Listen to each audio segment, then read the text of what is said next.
What's going on, Chooms? JonJonTheWise here, and I got another cyberpunk video for you guys.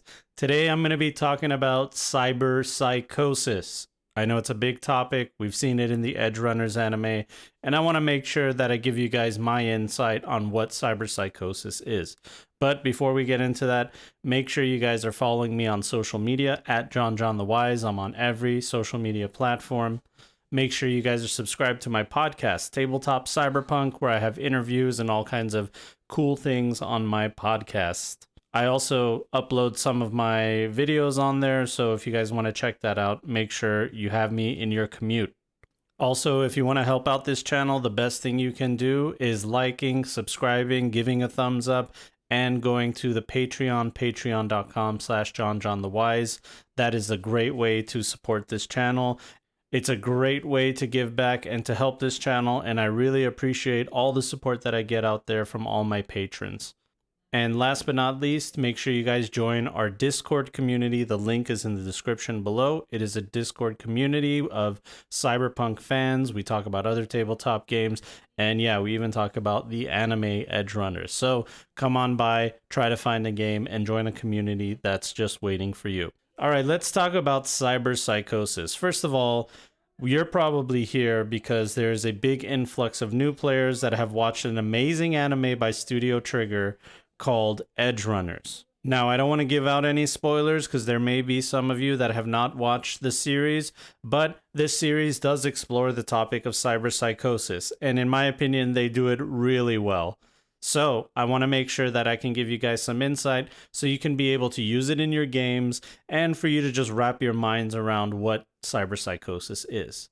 Now, first of all, when you open the core rulebook and you look at it mechanically, cyberpsychosis is something that happens to your character that basically makes them uncontrollable.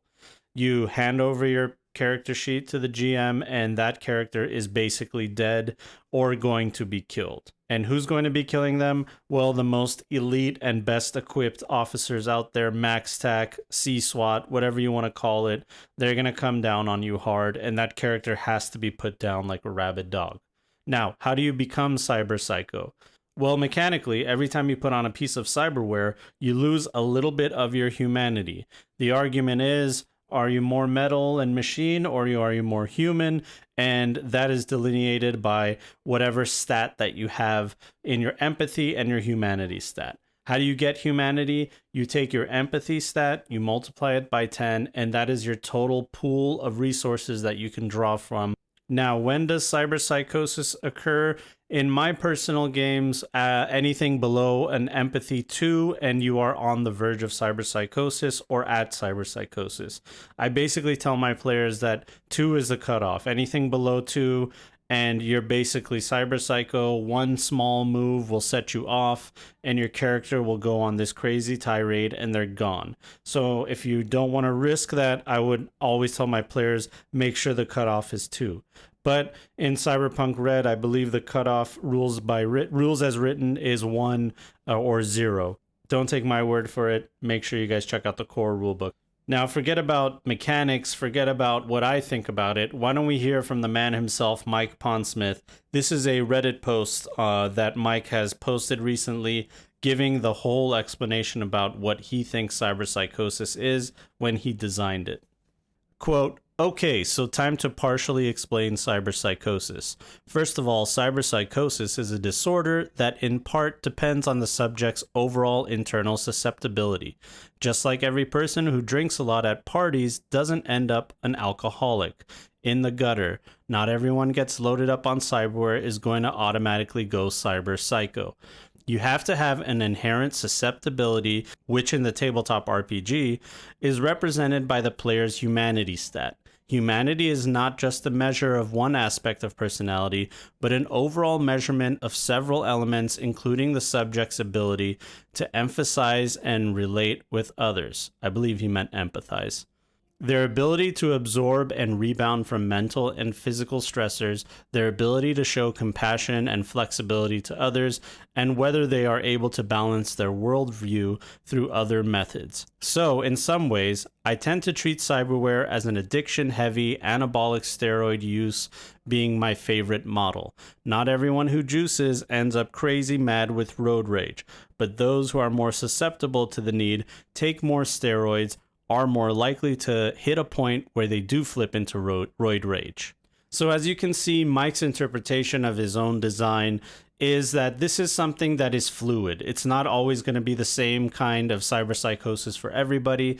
And the way that they try to make that work mechanically is through the stats in the game, through humanity and through the empathy stat. How well can you interact with mankind? How much of a human have you been? What is the essence that makes you a human being?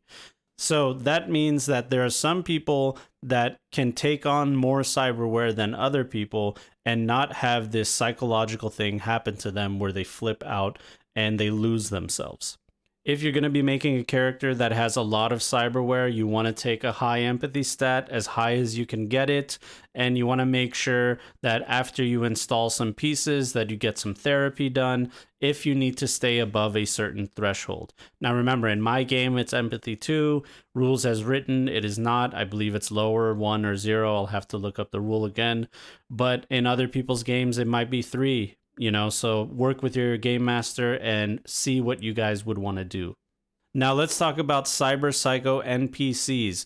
If you guys have played the Cyberpunk 2077 video game, there is a quest line where you basically go around quelling cyberpsychos. In the quest line, you either kill these cyberpsychos and take them off the face of this planet so they don't kill anybody else, or you basically knock them out and somebody else will take care of them. That's most of the extent of whatever experience you have with cyberpsychos.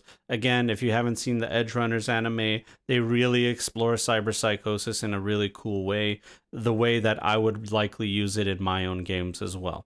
Now, when we're talking about cyberpsychos, there are many ways that you can utilize them in your game. The first and the most common way that I've utilized them is the wandering psycho. Much like D&D has a wandering monster, every now and then when the players are at a gas station or somewhere hanging out, there might be a cyberpsycho that just happens to walk on by. Maybe they took a little bit too much lace, maybe they were on the verge, maybe somebody just dumped them in the middle of the street because they didn't want to have to deal with them, and now your party is unluckily having to deal with them. It's really interesting to play it up. It's kind of like a thriller thing because the players are aware of what cyberpsychosis is. There's something that you teach them at character creation. So you tell them, yeah, you better watch out. They're out there. The boogeyman's out there. So basically the idea is they see this NPC, they see this guy, they don't know anything about him, but he's acting weird, he's acting funny. And slowly they realize like, oh, this guy's covered in chrome. He's acting weird, and now he's coming towards us. So maybe we should definitely be on guard. Next up, an NPC that is cyberpsycho is your Shaky Ally. Yeah, that's right. The players have met somebody. They're completely chromed out. And while the players do think that they're a great ally to have, they're thinking in the back of their mind, this guy's got a lot of chrome on him. Are we in danger? Should we be worried? Well, maybe not now, maybe not tomorrow, but the day after, something has happened and the players are in the mix of it.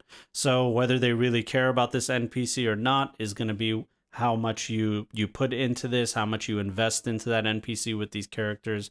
That can lead to a really insane moment where the players are like, we don't want to kill this guy. He's our ally. Maybe we can try to put him down, tranquilize him, take off his cyberware. I don't know. Take him to a clinic. Do something to try to help him. And last but not least, the main cyberpsycho that I have used is the big bad guy.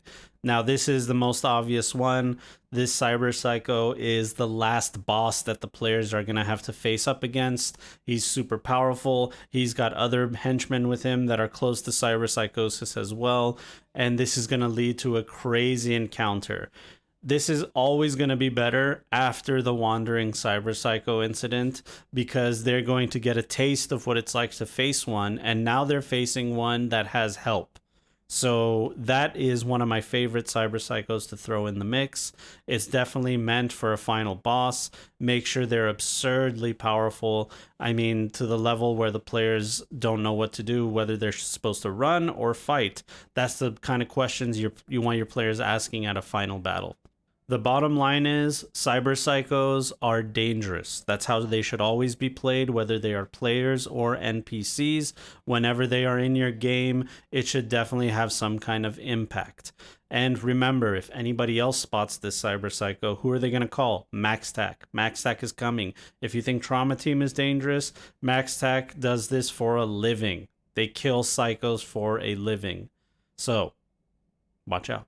All right, Chumbas, thank you so much for your support. Thank you so much for watching this video. I hope it gave you guys some insight into cyberpsychosis. Let me know in the comments how you guys dealt with cyberpsychos. I'd love to hear your stories. All right, thank you so much for the support. We'll see you guys on the next one. Bye.